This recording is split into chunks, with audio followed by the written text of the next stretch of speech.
Kolkata high court রায় দিয়েছে, রাজ্যপাল সম্পর্কে যে কোনো মন্তব্য করতে পারবেন মুখ্যমন্ত্রী।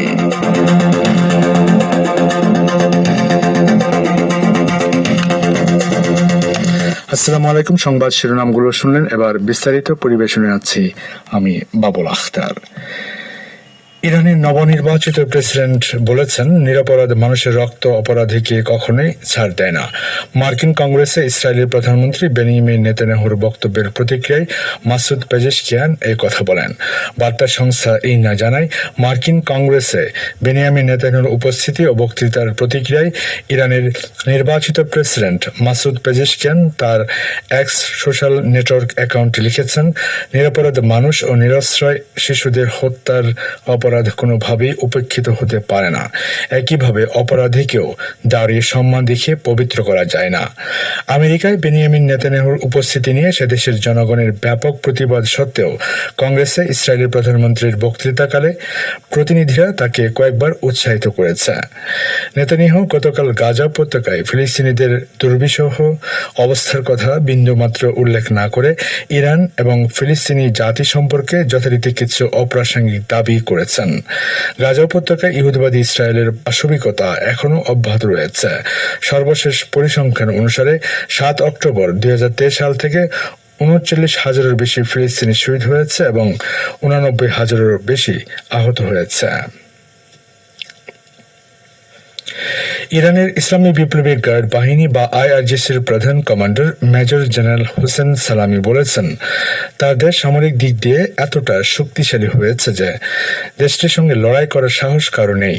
ইরানের উপর 1980-এর দশকে ইরাকের চাপিয়ে দেওয়া 8 বছরের যুদ্ধে তেহরান প্রদেশ থেকে শাহাদাতপ্রাপ্ত 12,000 শহীদের স্মরণে আয়োজিত এক অনুষ্ঠানে বক্তব্য দিতে গিয়ে তিনি এই হুঁশিয়ারি উচ্চারণ করেন। জেনারেল সালামি বলেন, শক্তিশালী ইরানের সঙ্গে যে লড়তে আসবে তাকে পরাজিত ও অপমানিত হতে হবে। রাজধানী তেহরানের অদূরে বেশতে জাহরায় অবস্থিত ইসলামী ইরানের স্থপতি ইমাম খোমেনি রহমতুল্লাহ আলাইহির মাজারে ওই স্মরণ সভা অনুষ্ঠিত হয়। আইআরজিসির প্রধান কমান্ডার বলেন, শত্রুরা আজ মধ্যপ্রাচ্যের প্রতিরোধ ফ্রন্টের সামনে অসহায় হয়ে পড়েছে। প্রতিরোধ ফ্রন্ট ইরানের সহযোগিতা নিয়ে আশুরার চেতনায় উজ্জীবিত হয়ে ইহুদিবাদী ইসরায়েলের বিরুদ্ধে লড়াই করছে বলে তিনি মন্তব্য করেন। তেহরান প্রদেশের 12,000 শহীদের স্মরণে আয়োজিত সম্মেলনে ইরানের উচ্চপদস্থ সামরিক ও বেসামরিক কর্মকর্তাদের পাশাপাশি প্রাদেশিক কর্মকর্তারা অংশগ্রহণ করেন। ফিলিস্তিনিদের বিভিন্ন দল উপদলের মধ্যকার বিভেদ নিরসন সহ একটি জাতীয় ঐক্যের সরকার গঠনের লক্ষ্যে চীনের মধ্যস্থতায় যে চুক্তি হয়েছে তাকে স্বাগত জানিয়েছে ইরান। ওই চুক্তিকে জাতীয় ঐক্যের পথে একটি মূল্যবান পদক্ষেপ বলে অভিহিত করেছে তেহরান। আজ সোশ্যাল মিডিয়া প্ল্যাটফর্ম এক্সে প্রকাশিত একটি পোস্টে ইরানের পররাষ্ট্র মন্ত্রণালয়ের মুখপাত্র নাসের কানায়ানি ওই মন্তব্য করেন। তিনি লিখেছেন, জাতীয় ঐক্যের প্রতি গুরুত্ব আরোপ করে বেইজিংয়ে ফিলিস্তিনি দলগুলোর সাম্প্রতিক বৈঠকটি একটি যথার্থ ও মূল্যবান পদক্ষেপ। তিনি আরো বলেন, ইরান বর্ণবাদী ইসরায়েলের মোকাবেলায় ফিলিস্তিনি প্রতিরোধকামীদের মধ্যকার ঐক্যের যে কোনো পদক্ষেপকে স্বাগত জানাবে। তিনি আরো বলেন, তেহরান পবিত্র আল কুদসকে রাজধানী করে একটি স্বাধীন ফিলিস্তিন রাষ্ট্র প্রতিষ্ঠার জন্য সম্মিলিত ফিলিস্তিনি প্রচেষ্টাকে সমর্থন করে। 2007 সাল থেকে নিজেদের মধ্যে রাজনৈতিক বিভাজনের অবসান ঘটাতে চীনের রাজধানী বেইজিংয়ে 3 দিনের নিবিড় আলোচনার পর মঙ্গলবার ফিলিস্তিনি দলগুলো একটি সমঝোতা চুক্তিতে পৌঁছেছে। সেখানে গাজা ভিত্তিক হামাস ও পশ্চিম তীর ভিত্তিক ফাতাহ আন্দোলন একটি সমঝোতা চুক্তিতে পৌঁছান। চুক্তি অনুসারে গাজা যুদ্ধের পর 2 দল মিলে একটি জাতীয় সরকার গঠন করবে। চীনের পররাষ্ট্রমন্ত্রী ওয়াং ই এই বৈঠকের কথা উল্লেখ করেন।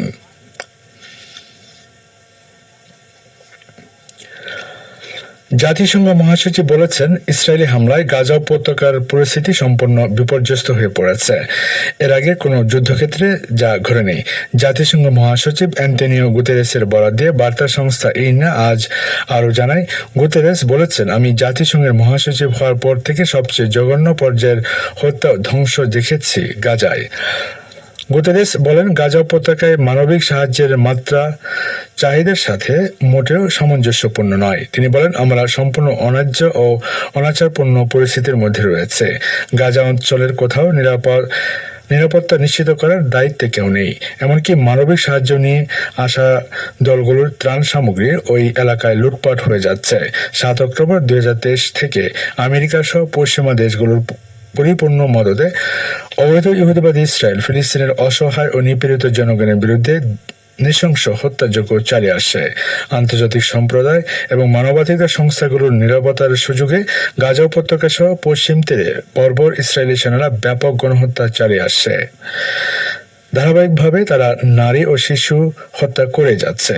গাজার স্বাস্থ্য মন্ত্রণালয় জানিয়েছে 7 অক্টোবর থেকে গাজা উপত্যকায় ইসরায়েলি গণহত্যায় শহীদ ফিলিস্তিনিদের সংখ্যা 39,175 এবং আহতের সংখ্যা 90,403 জনে পৌঁছেছে। শ্রোতা বন্ধুরা, আপনারা বিশ্ব সংবাদ শুনছেন রেডিও তেহরান থেকে, আর প্রচারিত হচ্ছে বাংলাদেশ ও ভারতে একযোগে 25 মিটার ব্যান্ডে। বাংলাদেশের প্রধানমন্ত্রী শেখ হাসিনা বলেছেন, শিক্ষার্থীদের আমি রাজাকার বলিনি, আমার বক্তব্যকে বিকৃত করা হয়েছে। আজ সকালে ক্ষতিগ্রস্ত বাংলাদেশ টেলিভিশন ভবন পরিদর্শনে গিয়ে তিনি একথা বলেন। তিনি বলেছেন, মুক্তিযুদ্ধ এবং মুক্তিযোদ্ধার পরিবারের দিকে যেন তাদের বেশি ক্ষোভ। আমি তো তাদের রাজাকার বলিনি, তারা নিজেরাই স্লোগান দিয়ে নিজেদেরকে রাজাকার হিসেবে পরিচিত করলো সকলের কাছে। মেট্রো রেল, পিটিভি সহ বিভিন্ন স্থাপনা ধ্বংসের প্রসঙ্গ উল্লেখ করে প্রধানমন্ত্রী বলেন, যারা এসবের সঙ্গে জড়িত সারা বাংলাদেশের আনাচে কানাচে যে যেখানে আছে তাদের খুঁজে বের করুন, তাদের শাস্তির ব্যবস্থা করার জন্য সহযোগিতা করুন। আমি দেশবাসীর কাছে এই আহ্বান জানাচ্ছি। ধ্বংসযজ্ঞের জন্য বিএনপি জামাতকে দায়ী করে শেখ হাসিনা বলেন, বিএনপি জামাত অতীতের মতোই অগ্নি সন্ত্রাস করেছে, তবে এবার আলাদা, তারা গান পাউডার ব্যবহার করেছে। এদিকে রাষ্ট্রের টাকায় কেনা হেলিকপ্টার দিয়ে মানুষ হত্যার জবাব জনগণ কড়াই গণ্ডায় আদায় করবে বলে মন্তব্য করেছেন বিএনপি মহাসচিব মির্জা ফখরুল ইসলাম আলমগীর।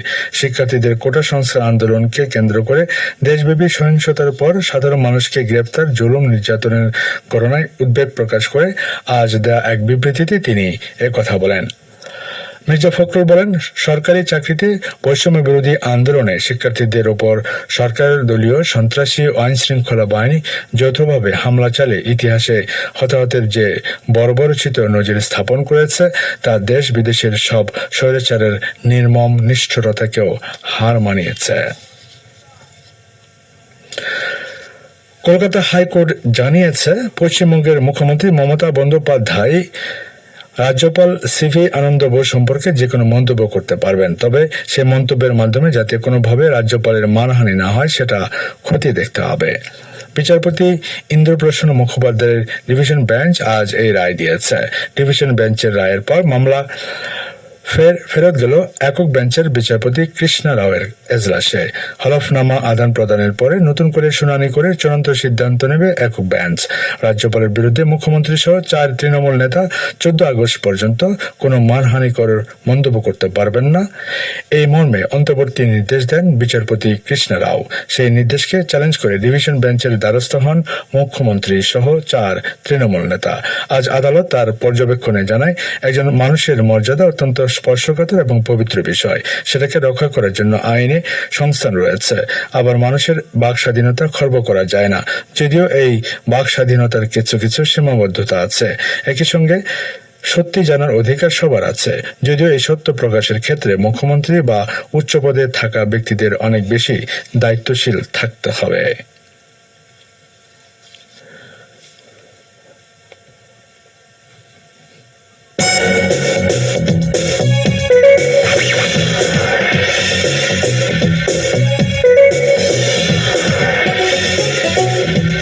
রেডিও তেহরান খবরের সঙ্গে 24 ঘন্টা ভিজিট করুন আমাদের ওয়েবসাইট parstoday.ir/dn।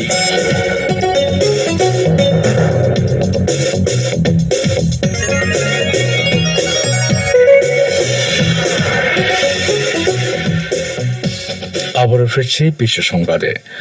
লেবাননের ইসলামী প্রতিরোধ আন্দোলন হিজবুল্লাহ দখলদার ইসরায়েলি শাসক গোষ্ঠীর কৌশলগত সামরিক অবস্থানে ব্যাপক ভিত্তিক হামলা চালিয়েছে। দক্ষিণ লেবাননে ইসরায়েলি বাহিনীর বর্বরোচিত আগ্রাসন এবং গাজায় ফিলিস্তিনিদের উপর চলমান পাশবিক হামলার মধ্যে হিজবুল্লাহ এই প্রতিশোধমূলক হামলা চালিয়েছে। হিজবুল্লাহ আজ পৃথক এক বিবৃতিতে ঘোষণা করেছে যে তারা গাইডেড ক্ষেপণাস্ত্র দিয়ে রামিয়া সাইটে একটি প্রযুক্তিগত সিস্টেমকে লক্ষ্যবস্তু করেছে এবং এতে সরাসরি আঘাত আনার ফলে এটি ধ্বংস হয়ে গেছে। হিজবুল্লাহ আরও জানিয়েছে যে তাদের যোদ্ধারা উপযুক্ত অস্ত্র দিয়ে হাদাব ইয়ারন সাইটের ভিতরে ইসরায়েলি দখলদার সৈন্যদের একটি সমাবেশকে টার্গেট করে হামলা চালিয়েছে। দক্ষিণ লেবাননের লেবানিজ মিডিয়া রিপোর্ট নিশ্চিত করেছে যে লেবানন থেকে রামিয়া এবং হাদাব ইয়ারন সাইটের আশপাশে ইসরায়েলি সামরিক লক্ষ্যবস্তুর দিকে সরাসরি আগুন শনাক্ত হয়েছে। বৃহস্পতিবারের শেষের দিকে হিজবুল্লাহ নিষেধ করেছে যে তারা গত সপ্তাহে ইসরায়েলি শাসক গোষ্ঠীর কৌশলগত ঘাঁটিতে একটি ড্রোন বিরোধী রাডার সিস্টেমকে লক্ষ্য করে হামলা চালায়। হিজবুল্লাহ দখলকৃত অঞ্চলের উত্তর অংশে আল আবাদ ফাঁড়িতে একটি ড্রোন বিরোধী রাডার সিস্টেমকে লক্ষ্য করার ফুটেজ প্রকাশ করেছে। ফ্রান্সের রাজধানী প্যারিসে অলিম্পিক গেমসের উদ্বোধনী অনুষ্ঠানের মাত্র কয়েক ঘন্টা আগে দ্রুতগতির রেল নেটওয়ার্ক টিজিভিতে অগ্নিসংযোগ ও হামলার ঘটনা ঘটেছে। এতে বেশ কিছু রেল লাইনে ট্রেন চলাচল ব্যাহত হয়েছে। আজ রাতে প্যারিসে শুরু হচ্ছে 4 বছর পর অনুষ্ঠিত অলিম্পিকের 33তম আসর।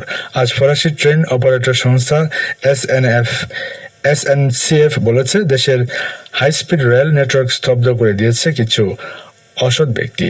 একাধিক জায়গায় অগ্নিসংযোগ ও হামলায় ক্ষতিগ্রস্ত হয়েছে রেল যোগাযোগ ব্যবস্থা। সংস্থাটি বলেছে বৃহস্পতিবার রাতভর রেল নেটওয়ার্ককে অচল করে দিতে দফায় দফায় ব্যাপক হামলা হয়। প্যারিসের পশ্চিম, উত্তর ও পূর্বে চলে যাওয়া টিজিভি রেল লাইনগুলোর 3টি স্থানে রেল লাইনে আগুন দেওয়া হয়, তবে দক্ষিণের একটি স্থানে অগ্নিসংযোগের চেষ্টা ঠিকই দেওয়া হয়েছে। এতে সেখানকার লাইনগুলো অক্ষত আছে। এসএনসিএফ আরও বলেছে রেল ব্যবস্থাকে অচল করে দিতে বিদ্বেষপূর্ণ তৎপরতা চালানো হয়েছে। এতে মারাত্মকভাবে বিঘ্নিত হয়েছে ট্রেন চলাচল। ভিন্ন লাইন দিয়ে ট্রেন চলাচলের ব্যবস্থা করা হয়েছে, তবে অনেক যাত্রীকে নির্ধারিত যাত্রা স্থগিত করতে হবে। রোববার পর্যন্ত পরিস্থিতি এমনই থাকবে। শ্রোতা বন্ধুরা, আর এর সঙ্গে শেষ করছি রেডিও তেহরান থেকে বিশ্ব সংবাদ। সঙ্গে থাকার জন্য অনেক অনেক ধন্যবাদ।